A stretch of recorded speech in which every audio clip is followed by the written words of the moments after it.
মীন রাশির জাতকদের জন্য আজকের দিনটি মানসিক শান্তিতে ভরপুর থাকবে। আজ আপনার কল্পনা শক্তি খুব প্রখর থাকবে, তাই যারা লেখালেখি বা শিল্পের সাথে যুক্ত তারা আজ কোনো বড় কাজ করতে পারেন। ধর্মীয় বা আধ্যাত্মিক কাজে আপনার মন টানবে। অফিসে আজ কাজের চাপ কম থাকবে, যা আপনাকে হালকা রাখবে। ব্যবসায়ীদের আজ লাভ ভালো হবে। পরিবারে আজ হাসি খুশি পরিবেশ বজায় থাকবে। জীবনসঙ্গীর সাথে মনের কথা খুলে বলার আজই সেরা সময়। তবে আজ সর্দি কাশি বা পেটের সমস্যায় কিছুটা ভুগতে পারেন, তাই ঠান্ডা খাবার এড়িয়ে চলুন। শিক্ষার্থীদের জন্য উচ্চশিক্ষার পথ আজ খুলে যেতে পারে। আর্থিক দিক দিয়ে দিনটি স্বাভাবিক কাটবে।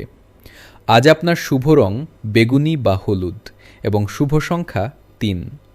দিনটি শুভ করতে কপালে কেশরের তিলক পরুন এবং গুরুজনদের প্রণাম করে দিন শুরু করুন।